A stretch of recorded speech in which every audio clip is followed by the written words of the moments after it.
वो चुप हैं अब, पर उनकी हंसी, उनकी चीख, उनके अधूरे सपने आज भी इन वादियों में गूंज रहे हैं। निदा फाजली की ये लाइनें आज बार बार दिल को ची रही हैं। मैं मन अर्थात मनोज लेकर आया हूँ आज मन की बात सीधे मनोज के मन से। लेकिन आज कोई विचार नहीं, कोई ज्ञान नहीं, बस एक टूटा हुआ भारी मन है और उसमें बसी हैं वो मासूम आवाज़ें जो अब केवल यादों में हैं। कश्मीर के पहलगांव में हुए इस आतंकी हमले ने न सिर्फ गोलियां चलाई बल्कि हर उस इंसान के दिल को छलनी कर दिया जिसमें ज़रा सी भी इंसानियत बाकी है। वो कोई धार्मिक या उन्मादी जत्था नहीं था, ना किसी विशेष उद्देश्य से किया हुआ समुदाय। वो तो थे आम इंसान, जैसे आप, जैसे मैं। कोई नवविवाहित जोड़ा को अपनी शादी की सालगिरह मनाता पति पत्नी, कुछ परिवार जो बच्चों की परीक्षा के बाद छुट्टियां मनाने निकले थे, कुछ बुजुर्ग जिनका सपना था वादियों को देखने का। क्या उनका अपराध बस इतना था कि वो उस समय वहां थे और वह एक युवक, उसी घाटी का बेटा, उसी धर्म का जिस धर्म के नाम पर आतंकियों ने गोलियां चलाई। वो अपने गरीब घर का कमाऊ लड़का जो एक यात्री को अपने घोड़े पर बैठाकर वादियों की सैर करा रहा था। जब हमला हुआ तो अपनी जान की परवाह किए बिना अपनी यात्री को बचाने के लिए आतंकियों से भिड़ गया, लेकिन उन्हीं के द्वारा वो भी मारा गया। क्योंकि आतंकवाद का कोई धर्म से वास्ता नहीं होता, वो तो बस इंसानियत का दुश्मन होता है। मैं पिछले 2 दिन से कुछ समझ ही नहीं पा रहा था। कोशिश कर रहा था इन खबरों से ऐसे खौफनाक मंजर वाले वीडियो ना दिख जाए कहीं। खबरों को नज़रअंदाज कर सामान्य होने का भरसक प्रयास कर रहा था। वैसे भी मुझे बदले की भावना वाले लोगों के साथ सहज महसूस नहीं होता। मैं अपने आसपास पिछले कुछ महीनों में, सालों में ऐसा माहौल देखा जहाँ लोग समाज सेवा के नाम पर भी बाद में राजनीति जैसी जोड़ तोड़, प्रतिस्पर्धा, बदले की भावना, अहम उन पे हावी हो जाता है और फिर बदले की भावना में एक दूसरे का अपमान, मानसिक प्रताड़ना, पारिवारिक व्यक्तिगत छिटाकशी या माने तक की सोच और फिराम।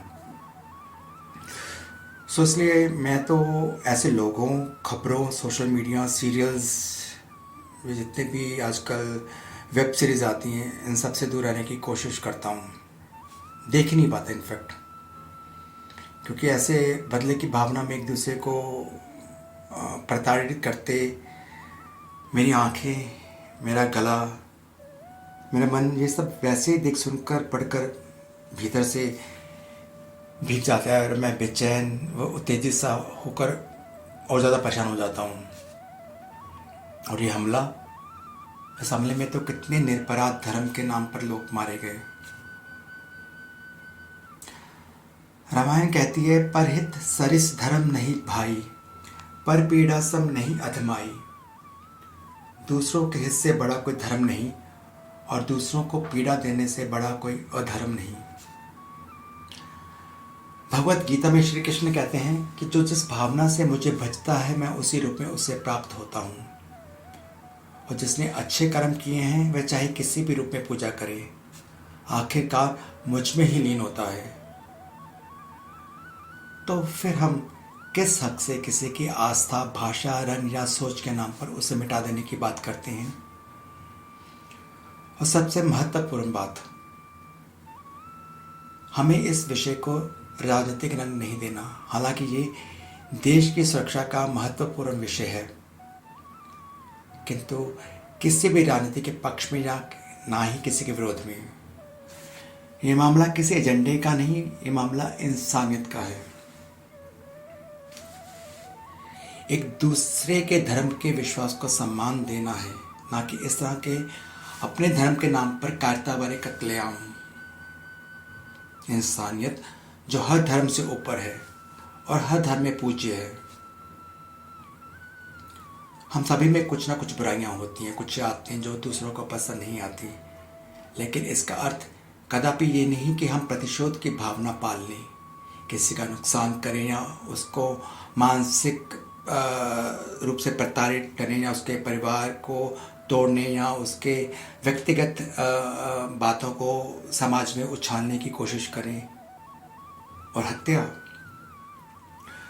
वो भी निरपराधों की या किसी की भी, किसी भी हालात के अंदर में किसी भी तरह का के कोई दोष हो तो भी ये हत्या कभी भी विकल्प नहीं हो सकता। अगर तालमेल नहीं बैठता, हमें किसी की बात या किसी का धर्म या किसी तरह का विश्वास से किसी तरह का हमें सहजता नहीं है, तो बस शांति से अपने राह से चलिए, अपने धर्म का पालन कीजिए, दूसरे को अपने धर्म का पालन करने दीजिए। लेकिन दूसरों को भी अपने विश्वासों और जीवन में जीने का हक है। हमें तो बस इंसान बनना है, इंसानियत निभानी है। राम नाम सत्य है, ये केवल अंतिम यात्रा की आवाज़ नहीं, ये जीवन की सबसे अंतिम चेतावनी भी है कि कुछ भी कर लो, अंत में तुम्हें इसी राम के सामने जवाब देना होगा। तो क्यों ना ऐसा जिए कि राम का नाम हमारे कर्मों में हो, हमारी सोच में हो और हमारी आंखों में हर किसी में हम राम देखें। अब मैं राम से प्रार्थना करता हूँ कि उन सब को अपने चरणों में स्थान दें, उनकी अधूरी कहानियों को अपने दिव्य आंगन में पूर्णता दें और उनके परिवारों को शक्ति दें कि वे इस अपार दुख को सह सकें। और अब सबके साथ, सब देशवासियों के साथ मेरी ओर से उन मासूम आत्माओं को अश्रुपूर्ण श्रद्धांजलि। लहू बहा था बेकसूरों का, ज़मीर भी सहम गया था उस शाम। वो जश्न नहीं था, मातम था, जो गूंज रहा था वादियों के नाम। मैं मनोज अपने सभी देशवासियों और निर्दोष मारे गए मासूमों के परिवारों के साथ हूँ और उन्हीं के साथ रो रहा हूँ, जिन्होंने कभी हमें तकलीफ़ नहीं दी, जिनसे हम ना मिले थे पर जाते हुए एक नाता जोड़ गए हम सबके साथ और एक सवाल छोड़ गए कि क्या इंसानियत सच में मर चुकी है? कब तक बदले की भावनाओं में एक दूसरे का कत्ल करते रहेंगे? कब थमेगा यह सिलसिला? राम राम।